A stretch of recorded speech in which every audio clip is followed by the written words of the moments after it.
जय सिया राम प्यारे भक्तों। आइए आज जानते हैं कि भगवान विष्णु के भोग में तुलसी पत्र क्यों चढ़ाते हैं। हमने बहुत से लोगों को अपने आसपास भगवान विष्णु के भोग में तुलसी पत्र चढ़ाते हुए देखा है, लेकिन हमें ये नहीं पता कि भगवान विष्णु को तुलसी पत्र क्यों चढ़ाते हैं और इसको चढ़ाने से क्या फल मिलता है। एक बार भगवान विष्णु के एक पार्षद ने भगवान विष्णु से पूछा कि हे भगवान, मैं आपके कई भक्तों को पृथ्वी लोक से दिव्य विमान में बैठाकर बैकुंठ लोक में लाया हूँ। पृथ्वी लोक पर आपके बहुत सारे भक्तजन हैं जो रोजाना आपकी पूजा करते हैं और समस्त प्रकार से आपको भोग लगाते हैं। इसी कारण से वह सभी बैकुंठ लोक को प्राप्त। परंतु हे प्रभु, मेरे मन में एक प्रश्न है। आज मैं जिस ब्राह्मण को दिव्य विमान में बैठाकर बैकुंठ लोक में लेकर आया हूँ, उस ब्राह्मण ने ना तो कभी विधि विधान से आपकी पूजा की और ना ही कभी उसने एकादशी का व्रत किया। फिर भी आपने उस ब्राह्मण को बैकुंठ लोक लाने को कहा है। ऐसा कौन सा कार्य उस ब्राह्मण ने किया है? कृपया आप मुझे बताने की कृपा करें। मैं उस ब्राह्मण के उस महान पुण्य के बारे में जानना चाहता हूँ। तब भगवान विष्णु कहते हैं, हे पार्षद, तुमने बहुत अच्छा प्रश्न किया।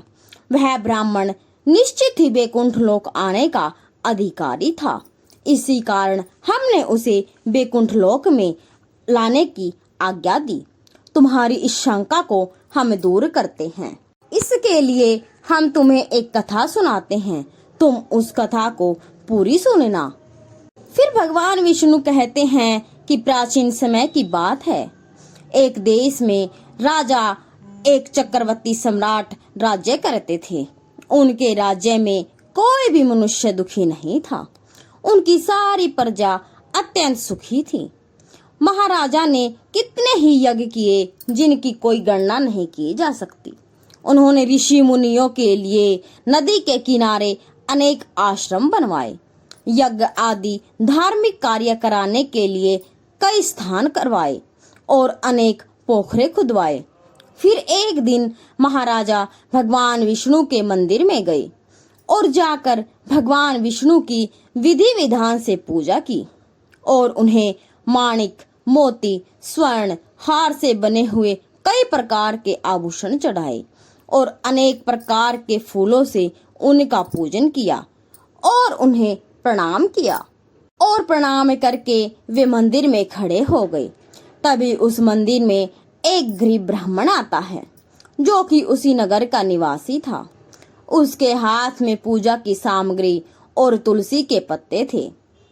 उस ब्राह्मण को देखकर महाराजा खड़ा हो जाता है, क्योंकि उस ब्राह्मण ने मंदिर में प्रवेश करके भगवान की मूर्ति के पास भगवान का नाम स्मरण करते हुए भगवान की मूर्ति पर तुलसी का दल और मंजरी रख दी और प्रणाम करने लगा।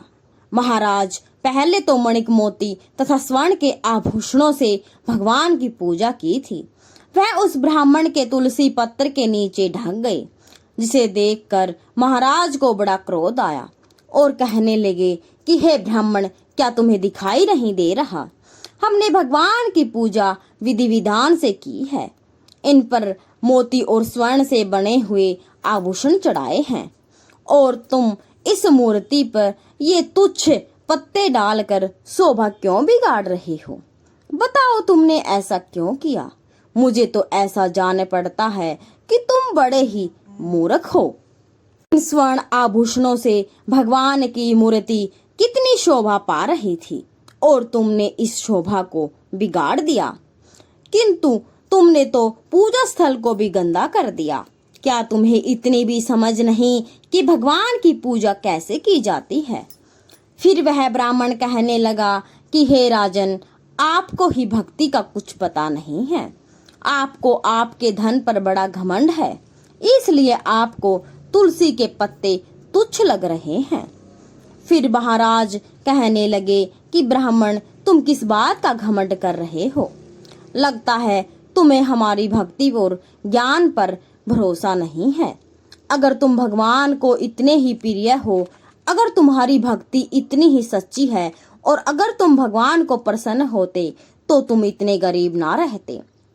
लगता है तुमने भगवान विष्णु को प्रसन्न करने के लिए कभी यज्ञ और दान नहीं किया, इसीलिए तो तुम निर्धन ही हो। भगवान विष्णु की कृपा के कारण ही मैं इस नगर का राजा बना हूँ और मेरे प्रकाश सब प्रकार की धन दौलत और ऐश्वर्य है। अगर तुम्हें तुम्हारी भक्ति पर इतना ही विश्वास है तो आज ही इसका फैसला हो जाए। महाराज कहने लगे, यहाँ पर उपस्थित सभी ब्राह्मण कान खोल कर सुन लो। इस ब्राह्मण में और मुझ में कौन सबसे पहले भगवान विष्णु के दर्शन करता है? जो भी भगवान विष्णु को प्रसन्न करके सबसे पहले उनके दर्शन करेगा, केवल वही सर्वश्रेष्ठ कहलाएगा। इससे समस्त लोगों को पता चले जाएगा कि किस में कितनी भक्ति है। फिर उस ब्राह्मण ने महाराज की शर्त को स्वीकार कर लिया और अपने घर को चला गया। फिर महाराज भी अपने राजभवन में लौट गए और जाकर के महाराज ने महर्षि मुद्गल को बुलाया। वैष्णव यज्ञ का अनुष्ठान करने का निर्णय लिया। फिर समस्त ऋषिगण और ऋषि मुद्गल भी महाराज के यज्ञ में पधारे और सभी ने मिलकर वैष्णव यज्ञ का आरंभ किया। उन्होंने बहुत सारा धन और अन्न खर्च किया, अनेक ब्राह्मणों को बुलाकर भोजन कराया और दान धर्म किया। उधर शिव दत्त भी वह ब्राह्मण अपने घर पर चला गया और जा करके घर पर ही भगवान विष्णु का पूजन करने लगता है। उसके घर के सामने अनेक तुलसी के पौधे थे। वह नित्य उनकी देखभाल करता था। रोज सुबह उठकर तुलसी के पौधों को जल देता, बहुत ही अच्छे से पौधों का पालन पोषण करता है। गुरुवार के दिन बिना चुके तुलसी के पौधे में गाय का कच्चा दूध डालता है और उठते बैठते वह भगवान का नाम स्मरण करता है। घर आए पर समस्त प्राणियों को भगवान विष्णु को देखकर उनकी सेवा करता है।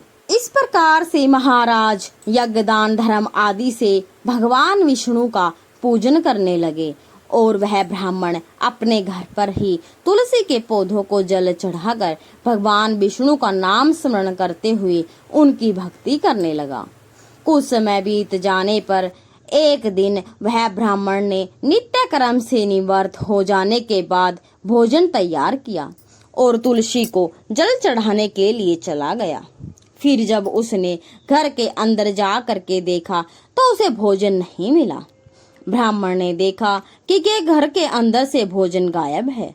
फिर उसने दोबारा भोजन नहीं बनाया क्योंकि उसे सायंकाल की पूजा के लिए समय कम पड़ रहा था, इसलिए वह भूखा ही रह गया। फिर दूसरे दिन उसने भोजन बनाया और तुलसी पत्र डालकर घर के अंदर रखकर तुलसी को जल देने के लिए चला गया। फिर से किसी ने उसके भोजन को चुरा लिया और जब वह ब्राह्मण घर के अंदर आया तो उसने देखा कि आज फिर से उसका भोजन किसी ने खा लिया है। इस प्रकार 7 दिनों तक रोजाना उसके भोजन को कोई चुरा लेता था, जिससे वह ब्राह्मण बहुत ही विस्मय हुआ और विचार करने लगा कि आखिर कौन है जो रोज आकर मेरे भोजन को चुरा लेता है। अब इस प्रकार तो हर रोज मैं भूखा रहकर जीवित नहीं रह पाऊंगा और मेरी मृत्यु हो जाएगी। आज मैं भोजन की रक्षा खुद करूंगा। देखता हूँ कौन आकर के मेरा भोजन चुरा कर ले जाता है। यह सोचकर वह ब्राह्मण भोजन बनाकर घर में रख देता है और पास ही एक पेड़ के पीछे छिपकर खड़ा हो जाता है। इतने में ही एक दुबला पतला छोटा सा लड़का उस स्थान पर आता है और ब्राह्मण के द्वारा बना हुआ भोजन चुराने लगता है। उसे देखकर ब्राह्मण को उस लड़के पर दया आती है। उस लड़के का शरीर अत्यंत दुर्बल है, उसके मुख पर मायूसी छाई हुई है, शरीर में हड्डी और चमड़ी के अलावा कुछ नहीं बचा है। जैसे ही वह लड़का भोजन ले जाने लगा तो ब्राह्मण ने कहा, बेटा जरा ठहर, तुम ऐसा क्यों करते हो? ब्राह्मण की आवाज सुनते ही वह लड़का तेजी से भागने लगा और कुछ ही दूरी पर जाकर मूर्छित होकर गिर गया। उस लड़के को मूर्छित होकर पड़ा हुआ देख ब्राह्मण शीघ्रता से चलकर उसके पास आया और उसके मुख पर पानी के छींटे डालने लगा।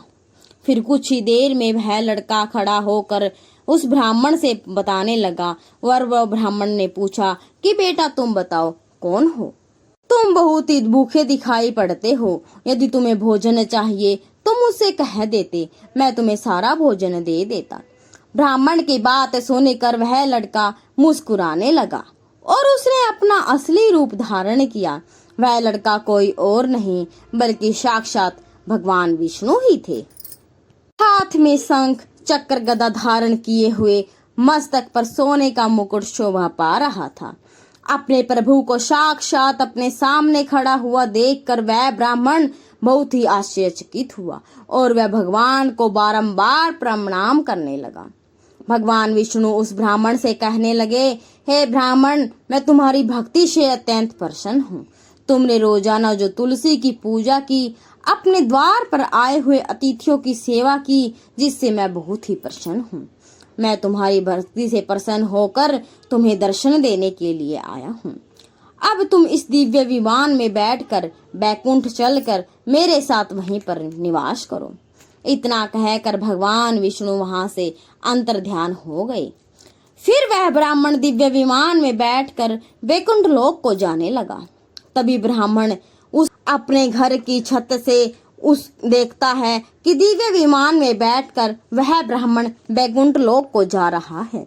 तो राजा को बड़ा आश्चर्य हुआ और उन्होंने तुरंत महर्षि मुद्गल को बुलाया और उनसे कहने लगे, हे महर्षि, मैंने उस ब्राह्मण के साथ यह शर्त लगाई थी कि सबसे पहले भगवान विष्णु के दर्शन कैसे होंगे। मैंने वैष्णव युग किया तथा दान धर्म आदि का अनुष्ठान किया, परंतु वह ब्राह्मण मुझसे पहले ही दिव्य विमान में बैठकर बैकुंठ लोक को जा रहा है। हे ऋषि, मैंने कौन सा कार्य नहीं किया जिससे भगवान विष्णु मुझ पर प्रसन्न नहीं हुए। मैंने तो विधि विधान से सारा भगवान का पूजन किया, समस्त ब्राह्मणों को दान दक्षिणा दी, परंतु अभी तक भगवान विष्णु मुझ पर प्रसन्न नहीं हुए। मुझे लगता है कि भगवान विष्णु केवल दान और यज्ञ से प्रसन्न नहीं होते। उस ब्राह्मण ने अवश्य ही मुझसे बढ़कर कोई विशेष कार्य किया है, जिससे वह प्रभु के दर्शन का अधिकारी बन गया। इतना कहकर महाराज अत्यंत दुखी हो गए और उन्होंने अपने प्राण त्यागने का निर्णय ले लिया। उन्होंने अपने सिंहासन का त्याग कर दिया। उनकी कोई संतान नहीं थी। उन्होंने आजीवन ब्रह्मचर्य का पालन किया था, इसलिए उन्होंने अपने भांजे को सिंहासन पर बैठा दिया और फिर वह यज्ञ की अग्नि के समीप गए और उस अग्नि में कूदने लगे। तभी देवऋषि नारद उस स्थान पर प्रकट हुए और महाराज रणजीत को रोक लिया। तब महाराज देवऋषि नारद से कहने लगे, हे मुनिवर, आज मुझे ना रोको। मैंने आजीवन भगवान विष्णु का पूजन किया, दान धर्म यज्ञ आदि कार्य किए, फिर भी भगवान विष्णु उस ब्राह्मण पर प्रसन्न हुए, मुझ पर नहीं हुए। मुझ पर धिक्कार है, मैं अपने प्रभु को प्रसन्न नहीं कर सका। तब देवऋषि कहने लगे, हे राजन, आपने कोई भी अनुचित कार्य नहीं किया। भगवान आपकी भक्ति से प्रसन्न हैं, परंतु आपने कभी भी भगवान के दर्शन देने योग्य कोई कार्य नहीं किया। तब महाराज कहते हैं, हे मुनिवर, आप ही बताइए वह कौन सा कार्य है जिससे भगवान विष्णु प्रसन्न होकर दर्शन देते हैं। मेरी पूजा में ऐसी कौन सी कमी रह गई। मैंने नाना प्रकार के माणिक और स्वर्ण से आभूषणों से भगवान की पूजा की। मैंने दान धर्म यज्ञ आदि किए। इसके अलावा ऐसा कौन सा कार्य रह गया जो मैंने नहीं किया, मुझे वह बताइए। तब देवऋषि नारद कहते हैं, हे राजन, आपने भगवान विष्णु की पूजा में केवल एक वस्तु का प्रयोग नहीं किया, जिस कारण से भगवान विष्णु आपको दर्शन नहीं दे रहे। आपने कभी तुलसी दल का प्रयोग नहीं किया।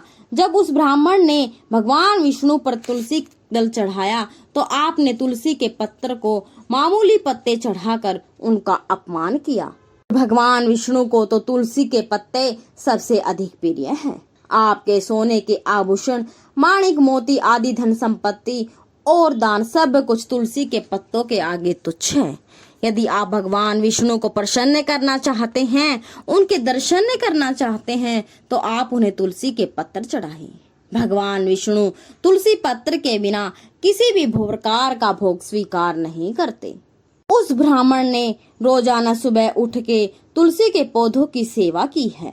भगवान विष्णु को नित्य तुलसी के पत्र डालकर भोग लगाया है, इसलिए उसे भगवान विष्णु के साक्षात दर्शन हुए हैं। इसलिए हे राजन, आप भी तुलसी की वाटिका का निर्माण करें, तुलसी के पौधे लगाएं, तुलसी के पौधों की देखभाल करें और भगवान विष्णु को भोग में तुलसी के पत्ते अवश्य चढ़ाएं। देव ऋषि नारद के वचन सुनकर महाराज को पश्चाताप होने लगा और उन्हें अपनी भूल समझ में आ गई। फिर उन्होंने अपने राजमहल के पास तुलसी के पौधों का रोपण किया और नित्य तुलसी को जल देकर भगवान विष्णु को प्रसन्न करने का प्रयास किया। वह भगवान विष्णु को हर रोज तुलसी पत्र चढ़ाने लगे, जिससे उनके सभी रोग दोष समाप्त हो गए।